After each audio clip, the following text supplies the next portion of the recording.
Do you wish that all things wealth and finance were much easier to understand and not presented by a bunch of beige cardigan-wearing geeks? Welcome to the Clever Investor Podcast, where we're dishing up the easiest to understand finance program served in bite-sized chunks, so your brain will thank you as your knowledge grows. Hosted by the brilliant Owen Taylor, a multiple award-winning expert with a glorious knack for explaining the complex world of wealth in the simplest of ways. Hey Clever Investors, and welcome to another show. The theme of today's show is giving us a bit of a kickstart, a bit of a reminder about the basics of what we're going to be looking at here at the Clever Investor Podcast. Now, if we define the word wealth, what it actually means is our asset base, whatever those assets are.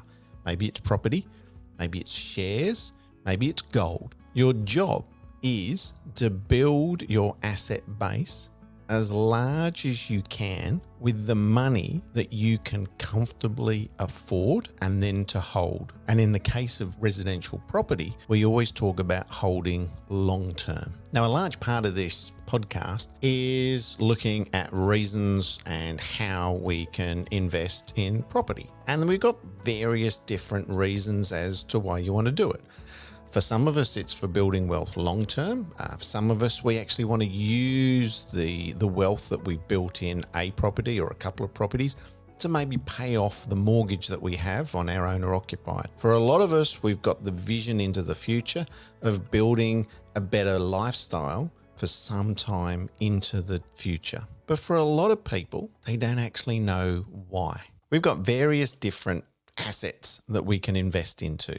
You can leave your money in cash, you can buy some shares, you can buy gold, you can get cryptocurrency, or we can look at property. And within property, we've got the subcontext there. We can look at residential property, we can look at commercial property. Now, residential property is considered pretty much worldwide as one of the safest asset classes. And you don't have to just take my word on that. The Australian Financial Review's rich list is consistently filled with people whose major source of wealth is in residential property. Now, underpinning this as well is that the Australian banking system loves residential property. Why? Because they know, again, that it's such a stable asset class. In Australia, over 66% of residential properties are owner-occupied.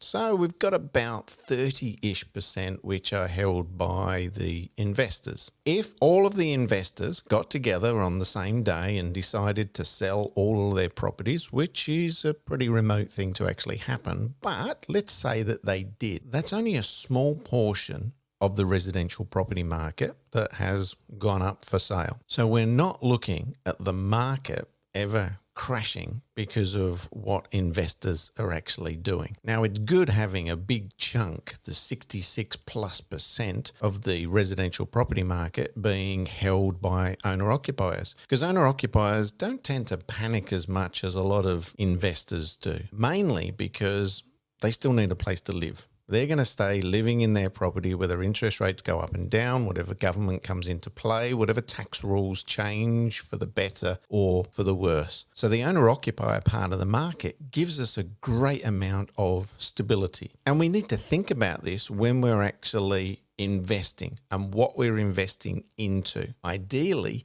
it's something that would be easily looked at, acquired, desired by the owner-occupier market. Now, what you will notice is the money that we borrow for residential property, whether it's for investment or whether it's for owner-occupiers, is the cheapest money that we can buy. You look at the price of car finance, you look at the price for business finance, and especially for these like credit cards and payday loans. They are all a lot higher than what we can get for residential property. Core Logic tells us that we've got over $8.5 trillion of residential property within Australia. That's a good bit of security. Now, how do we do this? Well, we normally end up borrowing money. And as you can imagine, most of these residential properties have got some form of debt on it. And there's nothing wrong with that. So when we borrow money to buy an asset, we are leveraging. So we're using borrowed funds to increase the potential return of an investment. If you've got $100,000, you could, as long as you've got the good salary, go out and buy a maybe $600,000 property, rather than if you spend all of the years trying to save up the $500,000, the market just keeps moving ahead. So we're leveraging, we're using what we've got and we're buying a bigger asset. Leverage is the use of debt, borrowed money, in order to undertake an investment or a project. And by project, it can mean that we're developing land, that we're improving the asset that we already have as well. So the result of all of this is to multiply the potential returns from a project. Leverage will also multiply the potential downside risk in the case the investment doesn't work. You haven't put all $500,000 into it. You've put your $100,000 into it and you borrowed, and hopefully you've got some kind of insurance to sort of cover you for this type of debt. Residential property allows us to maximize the leverage. It's the one asset class where we can borrow to a much higher percentage against. And the reason why the banks allow us to do this is because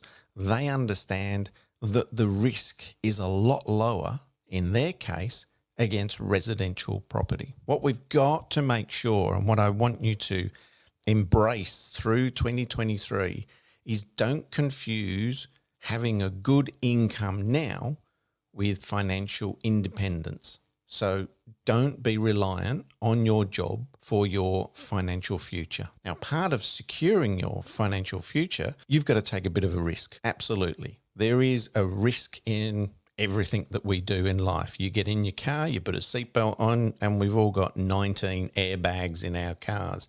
They're all there, not for us to necessarily have to use on every journey, but they give us a certain amount of security. Now, some of the security that we can get when we are investing is through insurances. And we spoke to some people last year about what insurances we actually need, and we'll delve a bit deeper into that again this year. So we're looking at building insurance, income protection insurance. So if you do pass away, at least you know that the family and kids are going to be well looked after. So we need to create ourselves a bit of a why. Why are we looking at doing all of this investing? Why are we taking on this risk for us? And starting with the basics is actually looking at how much you want to retire, how much of an income you would actually like.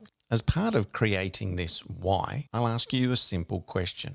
How much do you want as your income when you retire? I ask people this question a lot over the years, and it doesn't matter what age you are. We want to start building a plan now. A simple investment plan is to write down how much you want as an income when you retire. It's probably pretty close to the income level that you're on at the moment, but now's a chance to set that bar a little bit higher. One of my favorite quotes comes from Barry Sheen, who was 2 times world motorcycle racing champion and also a self-made millionaire. He famously said, "Don't wait for your ship to come in, swim out and meet the bloody thing." So we're going to break down this year the understanding of financing, property, leveraging, insurance, how you can do this, how you can not be a victim and feel like throwing your hands up in the air. Don't give up. Don't be a defeatist. We'll go over the basics of what you need to know,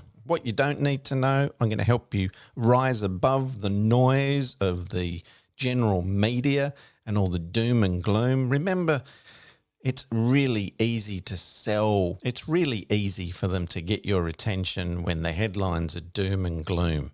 But that's not what we're all about here. We want to give you some usable knowledge and help you on your way. And if you've got a mortgage already, I'm going to show you some ways that maybe you can look at paying off that mortgage sooner, making life a little bit easier for you and your family. And if you've got kids, well, maybe we can look at giving you some tools on how you can introduce them to the investment and to the wealth creation market a lot sooner than waiting until they're in their 20s or 30s. There's going to be plenty in the media over the next couple of weeks.